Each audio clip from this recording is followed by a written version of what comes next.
ಸ್ನೇಹಿತರೆ ನಮಸ್ಕಾರ. ಇವತ್ತು ಕೋಲಾರದಲ್ಲಿ ಕೋಲಾರ ಗ್ರೀನ್ಸ್ ಅಂತ ಹೇಳ್ಬಿಟ್ಟು ಒಂದು ಸೊಪ್ಪಿನ ತೋಟವನ್ನು ರೆಡಿ ಮಾಡ್ತಾ ಇದ್ದೀವಿ. ಪ್ಯೂರ್ಲಿ ಆರ್ಗ್ಯಾನಿಕ್, ನಿಮ್ಗೆ ಯಾವುದೇ ರೀತಿ ಕೆಮಿಕಲ್ ಇರಲ್ಲ, ಯಾವುದೇ ರೀತಿ ಪೆಸ್ಟಿಸೈಡ್ಸ್ ಇರಲ್ಲ.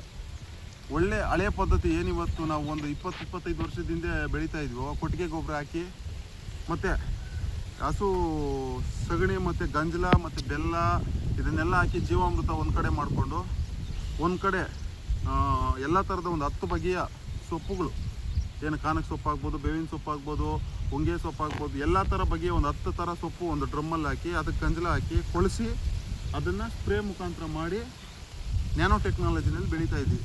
ಸೊ ಕೋಲಾರ ಸುತ್ತಮುತ್ತ ಯಾರಿಗಾದರೂ ಸೊಪ್ಪುಗಳು ಅಂದರೆ ಆರೋಗ್ಯಕರವಾದ ಸೊಪ್ಪುಗಳು ಬೇಕಾದರೆ ಈ ಕೆಳಗಡೆ ಒಂದು ನಂಬರ್ ಮೆನ್ಷನ್ ಮಾಡಿರ್ತೀನಿ, ದಯವಿಟ್ಟು ಸಂಪರ್ಕಿಸಿ.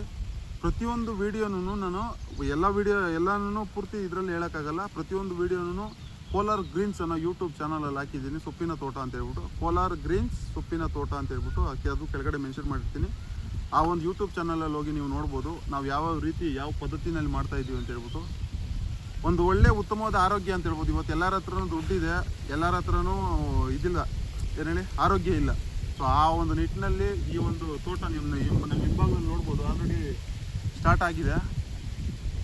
ಇನ್ನೊಂದು 15 ದಿವಸದಲ್ಲಿ ಬರುತ್ತೆ. ನಿಮಗೇನು ಮಾರ್ಕೆಟ್ ಪ್ರೈಸ್ ಇದೆಯೋ ಸೊ ಅದರ ಆಸುಪಾಸುನೇ ಇರುತ್ತೆ.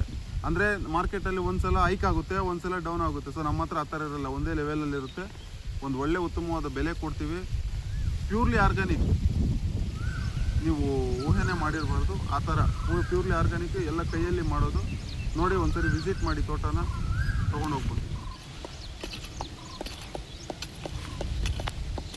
ನಾವು ಭೂಮಿ ಸೆಲೆಕ್ಟ್ ಮಾಡೋದು ಹೆಂಗಿರುತ್ತೆ ಅಂದರೆ 10 ವರ್ಷ ಅಥವಾ ಒಂದು 7-8 ವರ್ಷ ಈ ಭೂಮಿನಲ್ಲಿ ಏನು ಬೆಳೆ ಮಾಡಿರ್ಬಾರ್ದು.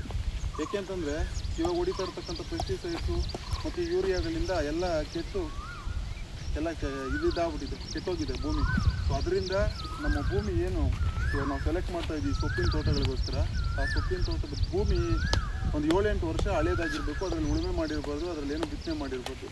ಸೊ ಈ ರೀತಿ ಒಂದು ಜಾಗನ ಸೆಲೆಕ್ಟ್ ಮಾಡಿ ಇವತ್ತು ಸೊಪ್ಪಿನ ತೋಟ ರೆಡಿ ಮಾಡ್ತಾ ಇದ್ದೀವಿ. Thank you.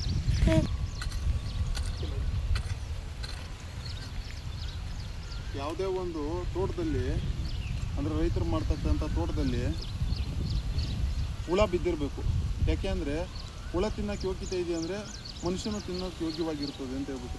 ಹಂಗಂತೇಳಿ ಹುಳ ಬಿದ್ದಿರೋದು ತಿನ್ನಿರಿ ಅಂತಲ್ಲ, ತೋಟದಲ್ಲಿ ಹುಳ ಬೀಳಬೇಕು. ಹುಳ ಬಿದ್ರೇ ಮನುಷ್ಯನ ತಿನ್ನೋಕ್ಕೆ ಯೋಗ್ಯತೆ ಇದೆ ಅಂತ ಹೇಳ್ಬಿಟ್ಟು.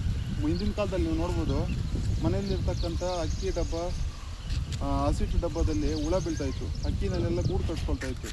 ಸೊ ಆ ಅಕ್ಕಿ ತಿಂದು ಮನುಷ್ಯ 100 ವರ್ಷ ಬದುಕ್ತಾ ಇದ್ದ. ಇವಾಗ ಪಾಲಿಶ್ ಅಕ್ಕಿ ತಿಂದು ಬದುಕ್ತಾ ಇಲ್ಲ.